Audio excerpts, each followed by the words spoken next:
कहानी एक ऐसे घर से जहां शादी का माहौल है, लेकिन टेंशन और शांति इतनी कि शादी का घर किसी जंग के मैदान जैसा दिख रहा था। अरे जैसा मर्जी डेकोरेशन कर दो, पैसों की चिंता मत करो। इतना पैसा जब लड़के वालों को दे दिया तो फूल वालों को देने में मुझे क्या दिक्कत है? अरे धीरे बोलो ना, साफ लग रहा है कि फ्रस्ट्रेटेड हो। अरे तुम तो चुप ही रहो। एक बेटी संभाल नहीं पाई। सारा दिन मैं काम पर जाता था, सोचता था घर पर बच्चों को अच्छे से संस्कार मिल रहे होंगे, लेकिन नहीं, मैडम को तो अपनी किटी और फैशन से फुर्सत मिले तब ना। माँ चुपचाप वहां से चली जाती है। समझ में नहीं आता कि आखिर शर्मा खानदान में हो क्या रहा है। कल तक चिड़िया सी फुदकने वाली शीना की शादी यूं अचानक एक मोटे काले लड़के से क्यों हो रही है? शीना कमरे में हाथ में गुड़िया लिए बोलती है, मेरे साथ जो हो रहा है ठीक हो रहा है। तुम तो सब जानती हो, साहिल मेरे लिए भगवान है। अब जब वो ही नहीं मिला तो फिर कोई भी हो, जिंदगी ही तो जीनी है, जी लेंगे।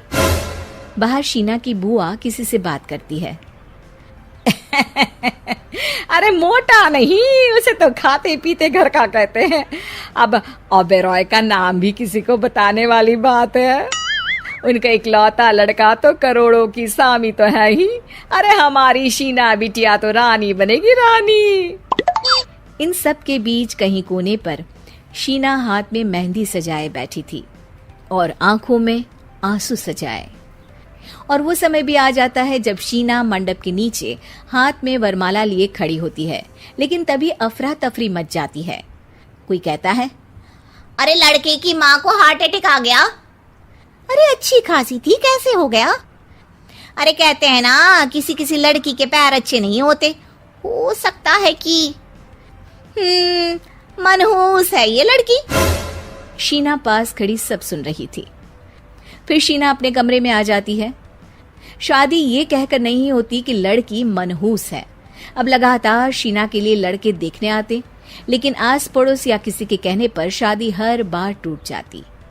लेकिन एक दिन, अंकल, मैं काफी दिनों से आपसे मिलने की कोशिश कर रहा था, लेकिन हिम्मत नहीं हो पा रही थी। अरे बेटा, हिम्मत तो हमारी टूटी पड़ी है। वैसे कौन हो तुम? मेरा नाम साहिल है अंकल। मैं शीना से प्यार करता हूँ और उसी से शादी करना चाहता हूँ। अरे अब तो किस जात के हो ये भी मायने नहीं रखता। बेटा, मेरी बेटी मनहूस है। ये सब कहते हैं कि इसीलिए उसकी शादी नहीं हो पा रही। अगर तुम शादी करने को तैयार हो तो ठीक है। शीना की शादी साहिल से हो जाती है। अगले दिन साहिल की माँ का देहांत हो जाता है और एक बार फिर लोग शीना को अपशकुनी कहने लगते हैं। अरे खा गई दीदी को ये। अरे क्या जरूरत थी साहिल किसी मनहूस को घर लाने की? पर बुआ, माँ की तो तबीयत पिछले कई साल से खराब थी। डॉक्टर्स ने जवाब दे दिया था। क्या पता ये भी उनका सौभाग्य हो कि वो बहू का मुंह देख पाई। अरे बहू का मुंह देख पाई, या ये कह लो कि बहू का मुंह देखते ही स्वर्गलोक सिधार गई। खैर, हमें क्या, घर तुम्हारा है, हम तो चले। अब शीना को खुद पर ही शक होने लगता है कि कहीं सच में वो अपशकुनी तो नहीं। साहिल, हम दोनों की शादी नहीं हुई होती तो अच्छा था। देखो ना, कैसे पहले मेरी शादी टूटती थी और अब तुम्हारी माँ भी। अरे ऐसा कुछ नहीं होता शीना, अपशकुनी वगैरह कुछ नहीं होता। ये सब तो ईश्वर के खेल हैं।